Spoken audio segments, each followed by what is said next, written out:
Itu kalau adanya trisomy that occurs in male.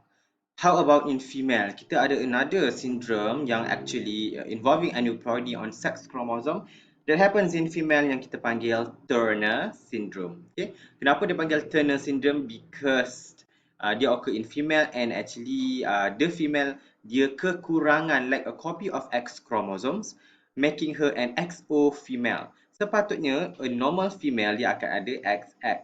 Tetapi disebabkan this particular female with this Turner syndrome, dia tidak ada, dia lost the copy of one X chromosomes, dia akan become XO. Okay, XO chromosomes. Okay, ini adalah type of monosomy di mana 2n-1 because the lack of X chromosomes. Female yang dengan female with this Turner syndrome, dia ada satu clinical features yang sangat-sangat prominent. Dia ada webbing dekat dia punya neck. Okay? Dia ada extra fold of skin dekat dia punya neck. This is what we call webbing lah ataupun web neck. Okay, and another thing about the female juga with Turner syndrome, dia ada short stature and then dia ada have abnormal heart dan dia juga ada problem dengan dia punya sterility, dengan fertility disebabkan dia ada hypofunction of ovarian menyebabkan dia akan sterile. Apa yang dikatakan ovarian hypofunction? Ovari itu adalah ovarian merujuk kepada ovari. Hypofunction. Hypo itu maksudnya kurang. Function itu maksudnya kurang function. Jadi dia ada hypofunction. Dia punya ovari itu kurang function. Unable to ovulate. Tidak boleh nak produce ovum. Hence dia akan sterile. Okay, memang sangat-sangat debilitating. Okay, sangat-sangat menyedihkan lah. Tapi ini adalah occurs in, memang ada dalam dunia ini dan dia juga ada underdeveloped breast. Kalau in normal female kita memang akan ada breast tissues lah dekat sini, tetapi untuk Turner syndrome dia ada flat chest, dia ada underdeveloped breast. Okay, ini adalah Turner syndrome.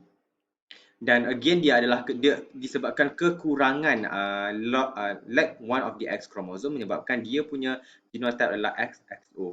Occur due to the nondisjunction of X chromosome during prophase of meiosis 1 ataupun 2.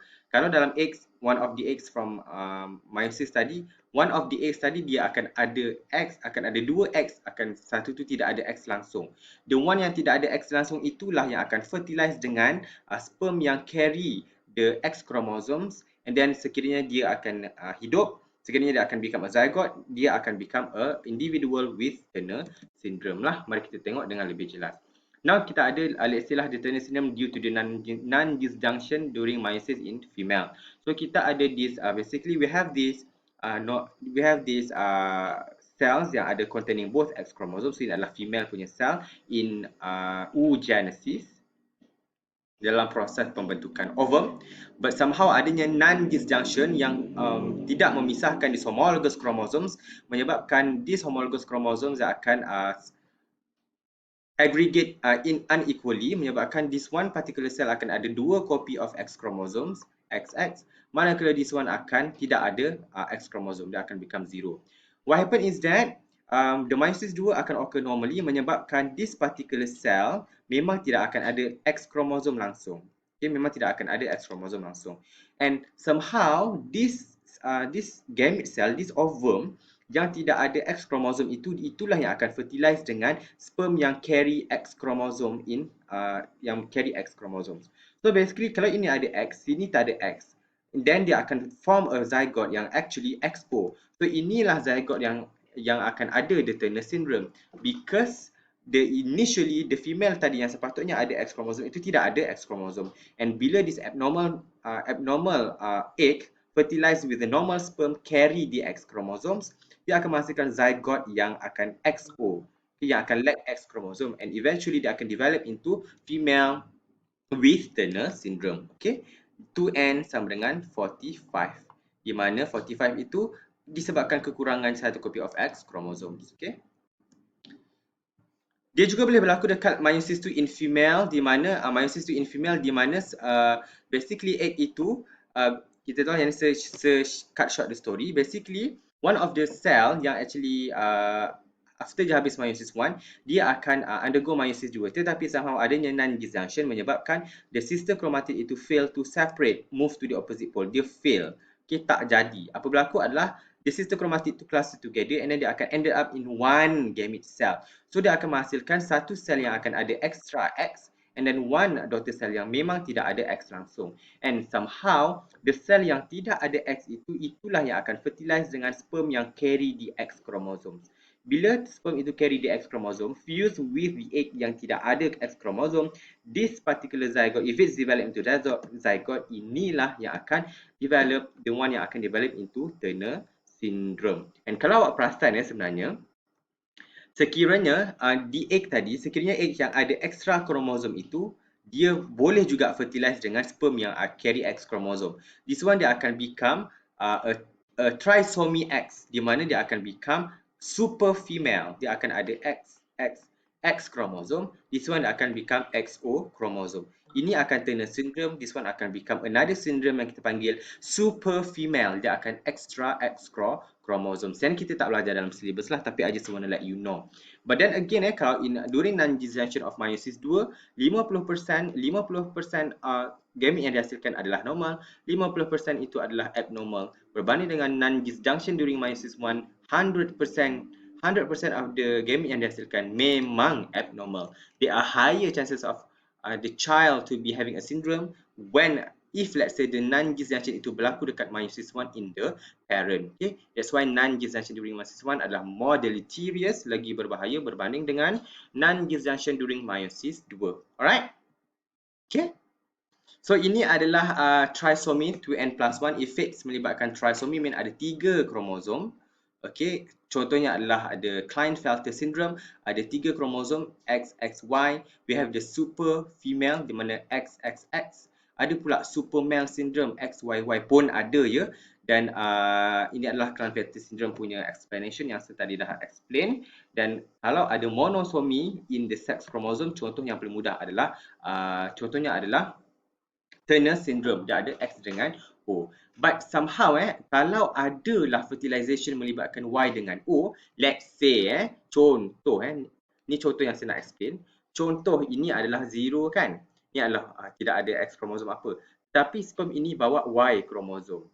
Okay, means that bila dia bawa contoh awak jangan tengok atas ni, don't look at this. Ni yang ni saya nak explain the YO. Kalau XO dia survive. Kalau YO, if let's say the sperm carry the Y chromosome fuse with the X yang tidak ada kromosom langsung, dia akan develop a zygote yang YO. YO ini memang tidak akan hidup, langsung tidak akan hidup. Kenapa? Kalau awak tengok, memang tidak akan hidup, automatik memang gugur, memang akan mati. Dia ada zygote. Kenapa? Apa yang kita boleh katakan dengan kromosom Y? Dia it's not really necessary for the early development. Tetapi apa yang kita boleh katakan adalah pentingnya X kromosom itu sebab X kromosom itu very important for early development. Okay, contoh kalau XO hidup, compare XO hidup, YO memang mati, memang akan zygous akan die. Apa yang kita boleh katakan when we compare XO dengan YO? You boleh nampak bahawa walaupun dengan ada satu copy of X chromosome, the zygote still boleh hidup. Yang ni langsung tak ada X. YO itu memang akan mati sebab tidak ada langsung kromosom X. Menunjukkan bahawa kromosom X is very essential for early development, for survival, for early development. Kalau tidak ada kromosom X langsung, memang akan mati the fetus lah, the zygote tu memang akan mati. That's why pentingnya perempuan dalam kehidupan. Memang perempuan itu adalah tunjang kepada dunia ini. That's why X chromosome itu sangat penting. Ni yang dikatakan YO, fetus akan die and eventually dia memang akan miscarriage. And somehow kadang-kadang satu benda yang saya nak share dengan awak, kadang-kadang if let's say you were to get married, and then somehow awak keguguran, it's okay to be sad, tetapi jangan sedih sangat sebab memang ada kemungkinan memang keguguran itu adalah juga disebabkan fetus itu memang abnormal. Contohnya adalah fetus itu carrying YO punya genotype. Kita tak tahu macam mana rupa individu dengan YO ini sebab memang tidak ada individu YO yang hidup di dunia ini sebab dia memang selectively against. Memang mother memang tidak akan terima, memang fetus itu memang akan die and memang akan miscarriage. Okey, kadang-kadang memang yang bayi yang keguguran itu adalah anak-anak syurga. You faham tak maksud saya? Anak-anak syurga yang actually memang terpilih lah untuk to have the syndrome. So don't be sad. because memang ada je aturan Tuhan itu. So tolong faham ni tu miscarriage itu somehow memang disebabkan the fetus adalah abnormal, and lebih baik, bukanlah saya nak cakap apa, tapi lebih baik dia kembali ke pencipta dia lah daripada hidup di dunia nanti kan lagi ada lagi masalah dan sebagainya. So memang itu adalah cerita pasal miscarriage yang fact yang I deliver it to you. Okay. So kita dah tengok basically kita dah tengok apa yang kita telah tengok adalah kita dah tengok the effect of aneuploidy dekat autosome dan juga dekat sex chromosome. Kalau aneuploidy dekat dalam autosome, kita dah tengok the trisomy. Contohnya adalah trisomy 21 Down syndrome. Kita juga dah tengok the monosomy, which is monosomy 21 dekat dalam dekat the autosome. Kita juga dah tengok just now tadi kita dah tengok effect of aneuploidy, penambahan atau pengurangan satu kromosom dekat sex chromosome. What will happen kalau the cell if the individu ada extra X chromosome, dia akan become trisomy, which is the Klinefelter syndrome. Kalau dia kekurangan satu X chromosome pula, dia akan have this Turner syndrome, which is a form of monosomy. So kita dah tengok in quite a detail of it. Now kita nak tengok pula the other type of alteration in chromosome number. Tadi kita dah tengok aneuploidy. Now what would happen sekiranya organism itu dia gain, ada penambahan an entire set of chromosomes. The whole set of chromosome itu akan bertambah. Ini yang kita nak tengok dalam the next part of our lecture, iaitu polyploidy. So basically apa yang telah kita cover, we have covered all this. Kita dah cover semua ini in my previous lecture. Okay, you boleh nampak. Yang kita nak fokus sekarang adalah the last part of chapter 7, iaitu polyploidy. Sebelum itu tolong tengok untuk sex chromosomal abnormalities, segala sindrom yang saya explain tadi itu saja yang awak perlu tahu. Monosomy Down syndrome, trisomy 21, dan monosomy 21, Klinefelter and Turner syndrome. Itu saja yang awak perlu tahu. Kalau awak nak buat extra reading boleh, tetapi itu adalah on your own. But for matriculation, ini saja yang kita belajar. But I do advise you bacalah lebih untuk tambahan ilmu kan. Okay. Now kita nak tengok ada polyploidy. Kalau aneuploidy tadi melibatkan penambahan ataupun pengurangan satu kromosom, what will happen kalau the whole chromosome itu ada penambahan, the whole set of chromosome itu ada penambahan. Itu yang kita katakan poly. Poly itu banyak, ploidy kromosom. Okay? Apa itu yang dikatakan EUPLOIDY ataupun polyploidy? Awak guna polyploidy Ia adalah apabila poly itu means multiple, a state of cell or organism having more than two pair of homologous chromosomes. Okay? Chromosomism, ya Allah, apa buat ni? Nanti saya betulkan. So basically kalau haploid dia ada satu copy of chromosomes, kalau diploid dia ada dua copy of chromosomes. But then kalau dia polyploidy means it having more than two sets of chromosome, means that dia ada 3 ataupun dia ada 4. Kalau 3 set ini yang kita panggilkan triploid. Kalau dia ada 4 set of chromosome, we call it tetraploid. Tetra means 4 lah. Dan macam mana polyploidy ini boleh terjadi? Dia boleh terjadi secara naturally, tak lain tak bukan disebabkan Nondisjunction yang tadi saya dah explain, apabila homologous chromosome ataupun sister chromatids fail to separate during meiosis ataupun mitosis.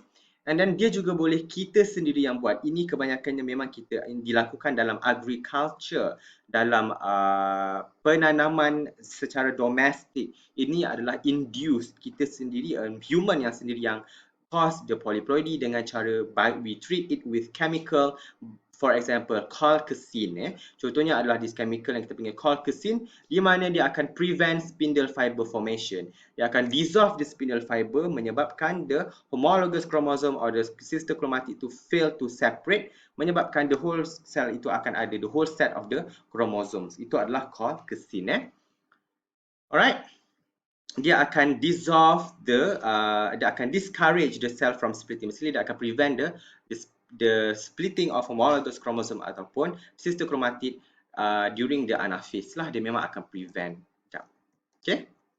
Again, kalau kata Nondisjunction, dia akan melibatkan failure of the chromosomes to separate. Yang ni kita dah explain dalam in the previous lecture. Kalau kata Nondisjunction, dia memang akan melibatkan meiosis 1 ataupun meiosis 2. Kalau meiosis 1 dia akan menghasilkan all abnormal gamete. Kalau meiosis 2, dia akan menyebabkan hanya ada 50% normal gamete, 50% itu adalah abnormal gamete. But eventually, Concept of non-disjunction, dia akan producing abnormal gamete with additional set of chromosome ataupun dia hilang langsung the set of chromosomes. Okay?